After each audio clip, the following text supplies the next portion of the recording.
is indicating a 100-point uptick at start. Global cues are very strong. So let's see. When global cues are strong, one sector which normally benefits is metals. So we'll discuss one metal company, JSW Steel, that's reported numbers. It's a beat on domestic EBITDA, but the volume number is a bit of a miss. Seshagiri Rao, Joint MD and Group CFO of JSW Steel, is now joining us. Mr. Rao, good morning. Thanks a lot for joining us. The volume was a bit of a miss. Sales volume of 3.7 million ton. The expectation from the market was 3.85. If you could tell us was that because of the lockdown, and what's the update on that? Have the volumes come down even more? In the last week of March, there was complete shutdown and logistics came to standstill. Otherwise, we could have done much better. That is the reason why you find a lower volume, particularly in the month of March. But the majority of the sales that would happen in the month of March, in the second half of the March. So the nationwide lockdown that has been announced on 25th, and also slowdown which we have been seeing on account of COVID-19 starting from 15th of March. I think this had an impact on the overall volumes. Okay. Good morning, Mr. Rao. Can you describe to us the restart? I mean, how many plants of yours have you been able to start? Have you been able to start at Vasind? So what is the capacity utilization you're expecting this quarter, given the slow restart and the labor issues? How much of labor are you able to get back? No, after the nationwide lockdown, I think JSW took the call that we should scale down our operations. We were clearly seeing that logistics was a big challenge, and bringing employees was a challenge to the factories. We took that call, and the balance days, that is April, the March 25th to April 20th, we have used the time to ensure that everything gets smoothened once we restart the operations. So 20th of April, after getting approvals, we started commencing production among all the locations. So April, if I see the first 11 days of the year, month, that is April 20th to 30th April, we already given the numbers. We had achieved 5,63,000 ton production. So on an average, it was 38% capacity utilization. So that is how we ramped up the production. The kind of issues which were there in the initial period of startup is getting the employees who are not in our colonies from surrounding places. That is one of the challenges. Sometimes villagers stop, employees are not willing to come in. Simply raw material side, particularly consumables, which have to travel from outside the state to bring them, we had some challenges. But we could tackle those issues in the month of April. So in May, actually, we could ramp up the capacity. The capacity utilization right now is 85%. So we are doing quite well from the operations point of view. We could address the issues relating to labor, relating to logistics. Partially, we could address those issues. Mr. Rao, that is a very good number. I was not expecting 85%. But, you know, we are told that trucks are not available because truck drivers are not there. There are people who are reporting that only 35% of what they want, other manufacturing companies tell us. So, you know, as you look at this quarter and FY21, I know it takes a lot to guess. But what do you think you can do for the year, even in terms of demand? 50% of your demand, I think, is from export markets. Will demand be a shortage? Will supply be the shortage? What is the year looking like in terms of volume and capacity?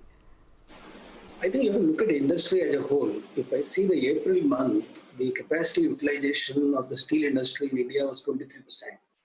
Whereas during that period, JSW capacity utilization was 38%. And also there are certain important data points in the month of April, numbers which have been released by the government of India, by JPC particularly. So in that you would find the drop in production in the month of April was 69% year-on-year basis. What is also interesting in that data is that whatever production that has happened in the month of April, 6 players, which are big players in India, they contributed 94% of the total production. Whereas in India, if you see the profile of the steel sector, almost 35-40% is from secondary players. That means there are some players who are not able to operate. There are some players, big players particularly, who are able to increase the capacity utilization. Even globally, in the month of April, the production came down year-on-year basis by 13%. If I exclude China, I think the drop in production was much steeper. So in Japan, for instance, the production came down by 23%. So that way there is a huge drop even on the supply side. It's not that everybody is able to operate. Who have colonies within the factory and who have taken a lot of steps during the period of lockdown, those issues who could address, I think, similarly working capital, who has ability to manage the working capital, they're able to ramp up the capacities. Your point is absolutely right. Trucks are available, drivers are not there. Similarly, when we want to load or unload, there are problems. So those issues are required to be addressed in a very, very systematic manner. So wherever there is a problem by shifting by road, I think we are using the rate. We are using rakes. And also we are shifting a lot of quantities to the ports for exports. That is how we are able to somehow manage the situation to keep the capacity utilization relatively at a higher level compared to the industry. Okay. Mr. Rao, the other big worry that the street has had is the rising debt of the company. It stands at over 53,000 crores currently. Do you have any deleveraging plan in the pipeline? Do promoters plan to put in some money? And how much do you think the debt could be by the end of the year? See, the debt as on 31st March 2019 was 45,500 crores. Whereas 31st March 2020, the debt was 53,000 crores. Out of this 53,000 crores also, if I take out the increase in debt on account of rupee depreciation, I don't think there is a big increase as far as the debt relative to 31st March 19. The only difference why the market perceives that we have a high debt, that the EBITDA, which used to be around 19,000 crores plus, as on 31st March 19, came down to 11,900 crores because of the market conditions and also COVID-19 related issues. The focus of the company in this year is to complete the projects. Because if I see again the debt of 53,500 crores, 16,000 crores is on account of projects which are under various stages of implementation. If we had another 6 months' time, we could have completed all the projects. This could have given the additional EBITDA to us. So that also got postponed. So in this year, we wanted to keep capacity reasonably at a higher level, what our existing operations we have, complete the projects in the balance period of the financial year. Third is reduce the cost and see that the margins are reasonably better, and then improve the EBITDA, thereby the relative ratios will come down. Otherwise, a company of almost 18 million ton, which is increasing its capacity by 35%, that is 23 million ton, with 9 million ton of downstream unit, the debt is not high at all. Okay. Okay, Mr. Rao, unfortunately, we have to get back to markets. So a final quick question to you. Are you doing any deleveraging strategy? I mean, cash is going to be scarce to come by with revenues not matching up. So any promoter money that will come in, capital raising, anything?